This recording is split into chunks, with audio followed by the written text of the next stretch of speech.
Identification.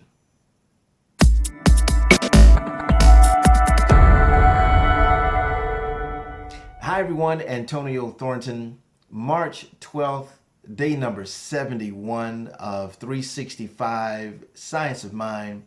And today's lesson is identification. Now, I've picked a quote here.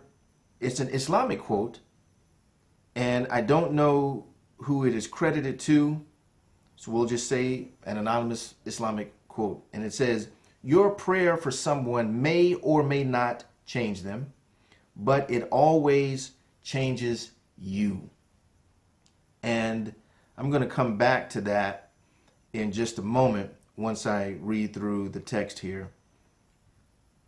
Spiritual mind treatment is an affirmation of the divine presence in and through all things, people, and events. There is one intelligent law governing all things. We live in this divine presence and may consciously use this universal law. But someone might ask, how does our prayer, our treatment, or our affirmation reach the person, place, or the thing we wish to help? Well, this question is answered when we come to realize that we are the individualized expressions of the one life. Whenever we identify our thinking with some person or thing, we identify him or her or it as the object of that thinking, and automatically, because there is one law operating, the result of that thinking will be for that person or thing. Since the focus of our treatment or prayer is in the one mind, the mere fact of identifying our affirmation with that person or thing brings about an effect upon him, her, or it. Now, this is a tricky lesson, if you will. Tricky in that we talk about impacting someone else's life through affirmative prayer. Now, can we impose anything on anyone that they do not receive? No, they cannot. However, in the fact that we are all one, as I've said before, when the one grows, expands, the all does. So just in the mere fact of your prayer for someone else raises collective consciousness, for one.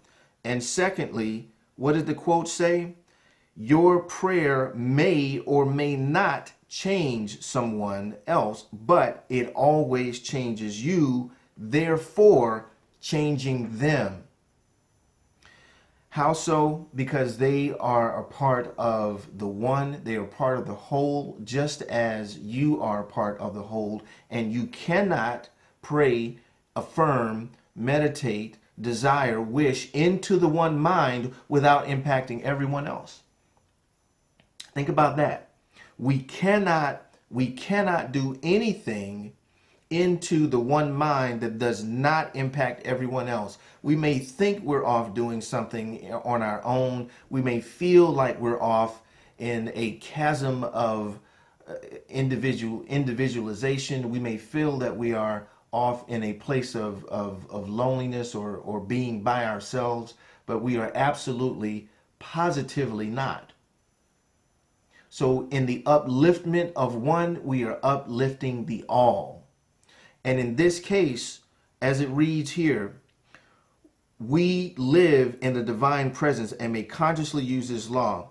Now, when we come to realize that we are individualized expressions of the one life, then we are recognizing that our thoughts, our affirmations are absolutely impacting this other person or thing.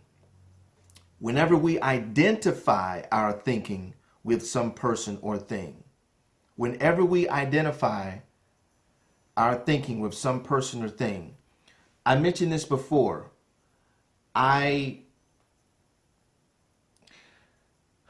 recall talking about my daughter in particular, having gotten hurt, and I've done the same thing for my son as well. They'd fallen and hurt themselves, and I just laid my hands on them, and it calmed them down. The pain that they were experiencing had gone away, and though outside looking in, that would have looked upon as, me being a healer, being able to lay hands on them so that they are better. But really what it is, it's just me knowing the truth, me identifying with their perfection, me identifying that every identifying for them and with along with them that there is nothing but love. And I feel that those who are healers in the proper sense, those who are proper healers are doing that exact same thing. They're not doing anything to someone. They're not casting a spell or a thing onto someone. They're identifying what they know to be true with that person. They're identifying the universal law that applies to us all, and whatever capacity, in whatever capacity.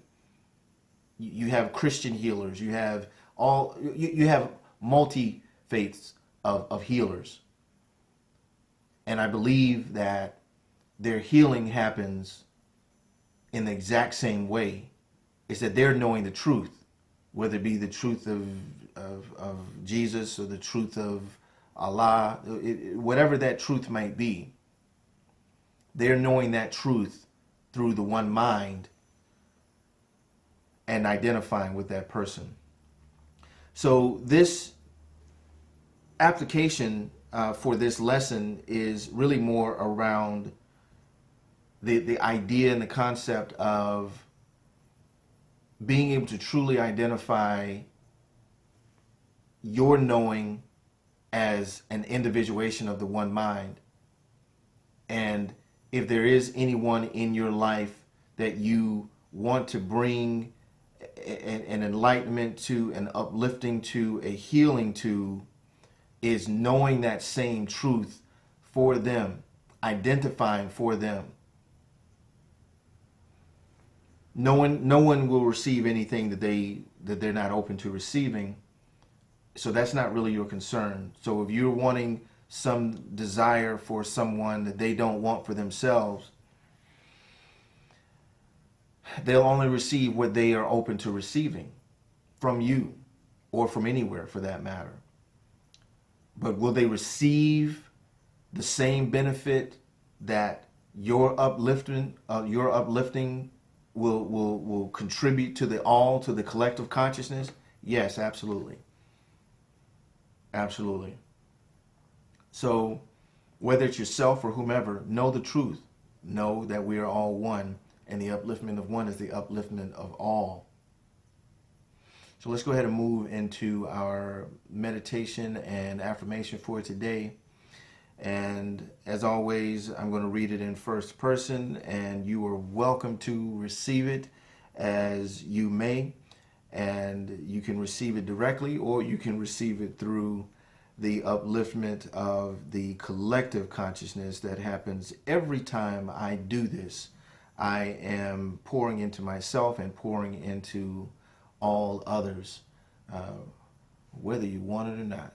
So I feel that I am doing good in this world with this practice. So let's go ahead and take a deep breath in to get ourselves centered. We're going to hold it for a second and then just let it out.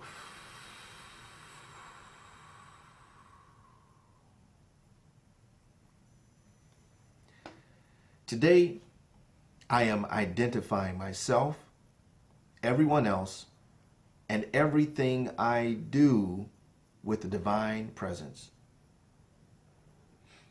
I am not trying to influence people. I am not holding thoughts to make things happen. I am not concentrating divine energies for any purpose whatsoever. Rather, I am still, knowing that God is over all, in all, and through all. Through my affirmation, I am watching, expecting, and knowing that there will be a reaction through whatever I identify with my word. Therefore, I am at ease. I am at peace. I affirm the divine presence and its manifestations as happiness, prosperity, and well-being for everyone. And so it is. All right. And that last sentence, I'm going to repeat again for the sake of closing out today's lesson. I affirm that the divine presence and its manifestations as happiness, prosperity, and well-being for you and everyone in this existence. And with that, guys, I will see you on tomorrow